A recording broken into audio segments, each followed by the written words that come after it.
મહુવા શહેરમાં ઉભરાતી ગટરના પ્રશ્ને ભાજપના જ નેતાએ રસ્તા ઉપર બેસીને વિરોધ કર્યો। આજરોજ તારીખ 26 સપ્ટેમ્બરના સાંજના 6 કલાકે મહુવા માર્કેટિંગ યાર્ડના પૂર્વ ચેરમેન ઘનશ્યામભાઈ પટેલ દ્વારા જાહેર થયો આક્રોશ। એક સમયનું કાશ્મીર કહેવાતું મહુવાની હાલત અત્યારે એટલી કફોડી છે।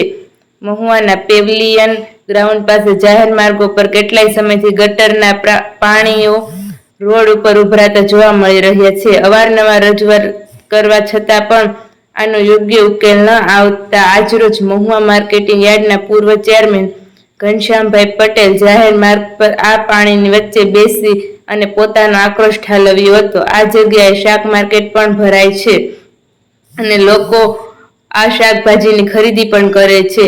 હવે આના કારણે મહુવામાં ઘરે ઘરે મંદવાડના ખાટલા ન ફેલાય તે જોવાનું રહ્યું। મહુવા શહેરની શાક માર્કેટ છે, જ્યાં દરિયાકાંઠે દેશી બકાલું જે પાકતું હોય એ નાનામાં નાના ખેડૂતો પોતે પકવીને અહીંયા ઓર્ગેનિક પ્રકારનું અહીંયા લાવે છે અને સરસ બહુ ક્વોલિટી હોય છે, અહીંયા વેચે છે અને મહુવાના નાગરિકો બહેનો અહીં ખરીદે। છેલ્લા 2 વર્ષથી ગટરનું પાણી આ રોડ ઉપર વહેતું હોય છે, એમાં ખરીદી કરવા વાળા આવે છે અને આ વેચે છે। કોઈ પણ નો પગ બગડ્યા વગર જતો નથી। ગંદુ ગટરનું પાણી છે, ચોમાસું હોય કે ઉનાળો હોય 12 માસ વહેતી આ નદી છે અને વારંવાર રજૂઆત કર્યા પછી આ હલ નથી થતો આ પ્રશ્ન। અને અહીંયા એટલે તમને ખરેખર આવું શાકભાજી લેવાનું તમને એમ થાય કે આ લે કેમ લેવું, કેવું લેવું? એટલું સરસ આપણા બૂટ ચપ્પલ છે ને એસી શોરૂમમાં વેચાય છે અને આ આખા સમાજના આરોગ્ય માટેનો જે પ્રશ્ન છે એ ગટરના પાણીમાં વેચાય છે। તમે કલ્પના કરો કે કોઈની ઊંઘ નથી ઉડતી। વહીવટદારોને આપણે રજૂઆત કરી, બધાને જાણ છે, આ જોવે છે। તમે જુઓ આ વિસ્તારમાં બધી જગ્યાએ પાછળ તમે આંટો મારો, એક પણ થડા આગળ પાણી ન હોય ગટરનું એવું નથી, બધી જગ્યાએ પાણી વહેતું પાણી ગટરનું છે, તમે જુઓ। અને આ સમસ્યા કાયમી છે, સોલ્વ થવી જોઈએ।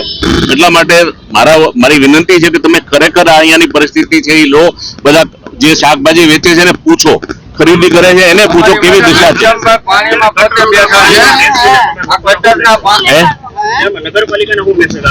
નગરપાલિકાની જવાબદારીમાં આવે છે, આપણે સ્વચ્છતાની બધી વાતો કરીએ છીએ અને આ ગંદકીમાં આપણું આરોગ્યને જે નુકસાન કરે એવું શાકભાજી અહીંયા બનીને વેચે છે।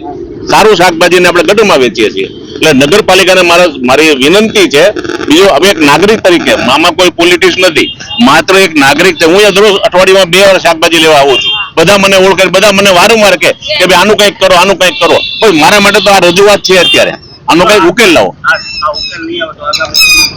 આગામી સમયમાં કઈ નહીં, પાછા બેસું અહીંયા બેસવા જેવામાં અમારી પાસે કઈ નથી ને ભાઈ।